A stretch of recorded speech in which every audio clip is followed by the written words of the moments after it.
پاکستان کی ثالثی اور سفارتکاری کی جیت ایران اور امریکہ کے درمیان مفاہمتی یادداشت پر الیکٹرانک دستخط ہو گئے۔ امریکی اور ایرانی صدور نے دستخط کیے، معاہدہ فوری طور پر نافذ العمل ہوگا۔ وزیر اعظم شہباز شریف نے توثیق کر دی، کہا بنائے ہرمز دوبارہ ایران کھولے گا اور امریکہ بحری ناکہ بندی ختم کرے گا۔ کل سوئٹزرلینڈ میں تکنیکی سطح کے مذاکرات کا آغاز ہوگا۔ امریکہ ایران مفاہمتی یادداشت کے 14 نکات جاری۔ ٹائٹل: اسلام آباد مفاہمتی یادداشت رکھا گیا۔ امریکی حکام کے مطابق لبنان سمیت تمام محاذوں پر فوری اور مستقل فوجی کارروائیاں بند کریں گے۔ امریکہ ایران ایک دوسرے کی خود مختاری، علاقائی سالمیت کا احترام کریں گے۔ پاکستانی وفد امریکہ ایران مفاہمتی یادداشت پر دستخط کی تقریب میں شرکت کے لیے سوئٹزرلینڈ پہنچ چکا ہے۔ سیکرٹری خارجہ آمنہ بلوچ کی سربراہی میں پاکستان کا ابتدائی وفد سوئٹزرلینڈ پہنچا۔ پاکستان کی میزبانی میں باضابطہ دستخطی تقریب کل ہوگی۔ دستخطی تقریب میں شرکت کے لیے وزیر اعظم شہباز شریف آج روانہ ہوں گے۔ امریکی وفد کی قیادت جے ڈی وینس کریں گے۔ ایرانی وفد کو اسپیکر باقر کالیباف لیڈ کریں گے۔ پاکستان کی ثالثی اور سفارتکاری کی جیت ہوئی، ایران اور امریکہ کے درمیان مفاہمتی یادداشت پر الیکٹرانک دستخط ہو گئے۔ اسی پر بات کرتے ہیں، ہمارے ساتھ ماہر عالمی امور ڈاکٹر فرح ناز اور ڈاکٹر سعید الزمان موجود ہیں۔ ڈاکٹر فرح ناز کا سب سے پہلے رخ کرتے ہیں۔ بہت شکریہ آپ کا وقت دینے کے لیے۔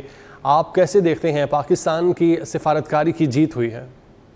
بالکل، جو ڈیولپمنٹس ہے وہ کافی پازیٹیو ہے، لیکن اس میں یہ جو 60 ڈیز کا سیز فائر ٹائم فریم ہے وہ تھوڑا سا ٹرکی ہے، کیونکہ کافی انٹرنیشنل ڈسکشن اس پہ اسٹارٹ ہو چکی ہے۔ جو جتنے بھی ممالک ہیں جو اس سے افیکٹ ہوئے تھے from the blockage of the Strait of Hormuz, تو ان کے سپلائز کم پڑ گئے تھے۔ Now to regain their oil supplies, they think these 60 days are very crucial and important، تاکہ وہ ریفیلنگ کر سکے۔ وہاں سے شپس گزرنا شروع ہو چکی ہے، اور یہ بھی جو ایران ڈیمانڈ کر رہا تھا کہ ہم ٹیکس لگائیں گے یا ہم کوئی اس پہ پیمنٹس لیں گے، تو وہ اس پیریڈ میں کوئی پیمنٹس انوالو نہیں ہے۔ And after that there would and could be some payments may be involved، جس پہ بات چیت ہوگی۔ اس کی جو اگلے راؤنڈ آف ڈسکشنز ہیں ان میں ان ڈسکشن میں اس کا فیصلہ ہوگا۔ تو چیزیں تھوڑی سی ابھی انکلیئر ہے، but at the moment these 60 days they are really in a good phase for all the countries who are getting affected with it۔ Pakistan نے جو رول ادا کیا ہے اس کی تعریفیں ہمیں دنیا بھر سے سننے کو آ رہی ہیں۔ پریزیڈنٹ ٹرمپ بھی تعریف کر رہے ہیں، ایران بھی تعریف کر رہے ہیں، جو امیڈیٹ اس میں انوالو کنٹریز ہے۔ اس کے علاوہ دنیا بھر سے پاکستان کو کافی پذیرائی مل رہی ہے، اور وہ یہی ہے کہ پاکستان کا رول بہت امپورٹنٹ ہے ان آل آف دس۔ بڑے اچھے طریقے سے ڈپلومیٹکلی پاکستان نے انگیج کیا ہے ان دونوں ممالک کو اپنے ٹرمز پہ لانے کے لیے۔ That's the reason it is called Islamabad accord.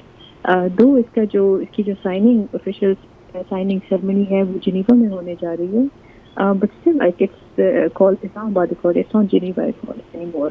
So that speaks volume about Prime Minister of Pakistan role اور ہمارے آرمی چیف کا کردار۔ ٹھیک ہے، آپ ساتھ ہی رہیے گا۔ ڈاکٹر سعید الزمان صاحب، آپ کیسے دیکھتے ہیں امریکہ اور ایران کے درمیان مفاہمتی یادداشت پر الیکٹرانک دستخط ہو چکے ہیں؟ کہ یہ ایک بہت بڑی ڈیولپمنٹ ہے۔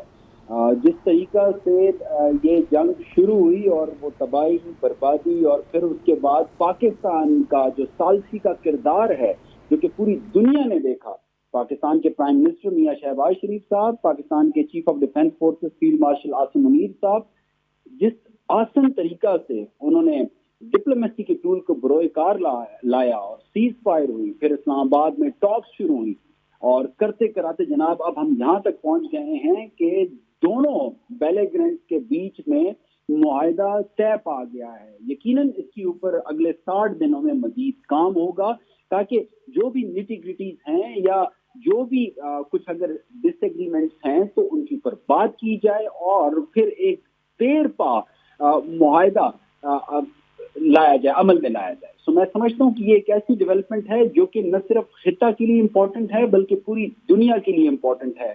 ہم ایک ایسی دنیا میں رہ رہے ہیں جہاں پہ سرٹینٹی کم ہو گئی ہے، ہم پریڈکٹ نہیں کر پا رہے دنیا میں، چاہے وہ پولیٹیکل پیٹرنز ہیں، چاہے وہ اکنامک پیٹرنز ہیں، اور اس کی وجہ کیا ہے جناب؟ اس کی وجہ یہ ہے کہ جنگیں وقوع پذیر ہو رہی ہیں، رشیا یوکرین کانفلکٹ ہو، اسرائیل پیلسٹائن کانفلکٹ ہو، انڈیا پاکستان کانفلکٹ ہو، یا پھر ابھی یہ یو ایس اسرائیل ایران کانفلکٹ ہو۔ اس سے جو ایک پریڈکٹیبلٹی تھی، جو سرٹینٹی تھی، جو کہ رولز بیسڈ آرڈر کا خاصہ تھی جس کی وجہ سے پوری دنیا نے ترقی کی. آپ دیکھیے کہ گلوبلائزیشن کی وجہ سے کس طریقہ سے پوری دنیا میں ترقی ہوئی. بہت شکریہ ڈاکٹر سعید الزمان صاحب اور ڈاکٹر فراناز ہمارے ساتھ موجود ہیں اور اس معاملے پر اپنا تجزیہ دے رہے تھے.